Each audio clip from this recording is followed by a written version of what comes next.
প্রয়াত রাজ্যের প্রাক্তন মুখ্যমন্ত্রী বুদ্ধদেব ভট্টাচার্য।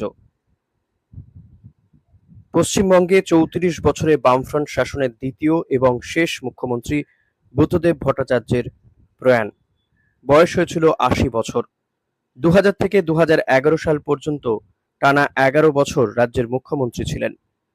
বৃহস্পতিবার সকালে বুদ্ধবাবুর মৃত্যুর খবর জানান তার সন্তান সুচেতন ভট্টাচার্য। সকাল ৮টা ২০ পাম এভিনিউর বাড়িতেই তিনি প্রয়াত হন। খবর পেয়ে তার পুত্র সেখানে পৌঁছন। বুধবার রাতে বুদ্ধদেবের শ্বাসকষ্ট বাড়াবাড়ি পর্যায়ে পৌঁছে গিয়েছিল, কিন্তু সেটা রাতে সামাল দেওয়া হয়েছিল। তখনই ঠিক করা হয়েছিল বৃহস্পতিবার বেলা ১১টা নাগাদ উডল্যান্ডসের চিকিৎসকেরা এসে তাঁকে পরীক্ষা করবেন। প্রয়োজনে তাকে হাসপাতালে ভর্তি করানো হবে, কারণ হাসপাতালে যাওয়ার বিষয়টিতে তার ঘোর অনীহা ছিল। তাই চিকিৎসকদের পরামর্শে কথা ভাবা হয়েছিল, সেই মতোই বিষয়টি এগোচ্ছিল।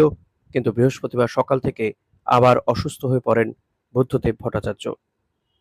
সকালে উঠে ব্রেকফাস্টও করেন, তারপরে আবার অসুস্থ হয়ে পড়ায় তাকে নেবুলাইজার দেওয়ার চেষ্টা হয়। সেই সময়ই তিনি হৃদরোগে আক্রান্ত হন। চিকিৎসকদের খবর দেওয়া হয় দ্রুত। তাঁরা এসে বুদ্ধদেবকে প্রয়াত ঘোষণা করেন। বুদ্ধদেব মুখ্যমন্ত্রীত্বে তার পূর্বসূরি জ্যোতি বসুর মতোই মরণোত্তর দেহদান করে গিয়েছেন। সেই প্রক্রিয়া কোথায় কিভাবে সম্পন্ন হবে তা জানিয়েছেন সিপিএম এর রাজ্য সম্পাদক মোহাম্মদ সেলিম। শুক্রবার দিন তার দেহদান করা হবে। বুদ্ধদেবকে শেষ শ্রদ্ধা জানানোর বিষয়টি নিয়েও তারা আলোচনায় বসেন। বুদ্ধদেব পলিট ব্যুরোর সদস্য ছিলেন, ফলে দিল্লির নেতাদেরও তাঁর শেষ যাত্রায় একটা ভূমিকা থাকবে। আপাতত পাম এভিনিউয়ের ২ কামরার ফ্ল্যাটেই তার মরদেহ রাখা হয়। গত বছরের ৯ই অগস্ট হাসপাতাল থেকে বিপদমুক্ত হয়ে বাড়ি ফিরেছিলেন বুদ্ধদেব। ২৯শে জুলাই আশঙ্কাজনক অবস্থায় তাকে ভর্তি করানো হয়েছিল দক্ষিণ কলকাতার আলিপুরের এক বেসরকারি হাসপাতালে। বেশ কয়েকদিন তাকে ভেন্টিলেশন সাপোর্টে রাখা হয়েছিল। নিউমোনিয়ায় আক্রান্ত ছিলেন। ফুসফুস এবং শ্বাসনালীতে মারাত্মক রকমের সংক্রমণ ধরা পড়ে। হাসপাতালে প্রথম কয়েকদিন মূলত আচ্ছন্ন অবস্থাতেই ছিলেন বুদ্ধদেব, তবে ক্রমশ তিনি চিকিৎসায় সাড়া দেন। ১২ দিনের মাথায় ছেড়ে দেওয়া হয় তাঁকে। বাড়িতে ফিরিয়েও অবশ্য কঠোর বিধিনিষেধের মধ্যে রাখা হয়েছিল তাঁকে। দীর্ঘদিন ধরেই গুরুতর শ্বাসকষ্টজনিত সমস্যাতে ভুগছিলেন। অসুস্থতার কারণে শেষ কয়েক বছর কার্যত গৃহবন্দী ছিলেন। আগেও একাধিকবার হাসপাতালে ভর্তি করাতে হয় তাঁকে। ২০২০ সালের ডিসেম্বর মাসে প্রবল শ্বাসকষ্ট নিয়ে হাসপাতালে ভর্তি হয়েছিলেন বুদ্ধদেব ভট্টাচার্য। সেই সময়েও কয়েকদিন ভেন্টিলেশনে রাখতে হয় তাঁকে। সেখান থেকে বিপদমুক্ত হয়ে বাড়ি ফেরেন। ২০২১ মে মাসের মাঝামাঝি কোভিডে আক্রান্ত হন। অবস্থার অবনতি হওয়ায় ১৮ই মে ভর্তি করানো হয় হাসপাতালে।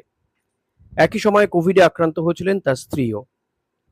একই হাসপাতালে ভর্তি করানো হয়েছিল মীরা ভট্টাচার্যকে। দুজনেই কোভিডে নেগেটিভ হয়ে বাড়ি ফেরেন। ২০২২ সালের ২৫শে জানুয়ারি বুদ্ধদেব সংবাদের শিরোনামে আসেন পদ্মভূষণ সম্মান প্রত্যাখ্যান করায়। কেন্দ্রীয় সরকার তার নাম মনোনীত করলেও তিনি এই সম্মান নিতে অস্বীকার করেন। বুদ্ধদেবের ১১ বছরের শাসনকালের শেষ ৫ বছর বাংলার রাজনীতিতে নানা দিক থেকেই এক সরগরম পর্ব। এই রাজনৈতিক উত্তাপের গোটাটাই ছিল তাঁর শিল্পায়ন নীতিকে ঘিরে। যে শিল্পায়নকে বুদ্ধদেব বাজি ধরেছিলেন, সেই শিল্পের জন্য জমি অধিগ্রহণের পদ্ধতিই বুদ্ধদেবের পায়ের তলার জমি সরিয়ে দিয়েছিল। ২০০৬ সালে ২৩৫ আসনে জিতে ক্ষমতায় ফেরা মুখ্যমন্ত্রীকে ৫ বছর পরই শোচনীয় হারের মুখ দেখতে হয়। প্রাক্তন মুখ্যমন্ত্রী বুদ্ধদেব ভট্টাচার্যের প্রয়াণে গভীর শোক প্রকাশ করেছেন রাজ্যের বর্তমান মুখ্যমন্ত্রী মমতা বন্দ্যোপাধ্যায়। এমনকি রাজ্যের পক্ষ থেকে তার শেষ যাত্রায় সমস্ত ধরনের সহযোগিতা করা হবে বলেও জানিয়েছেন মমতা বন্দ্যোপাধ্যায়।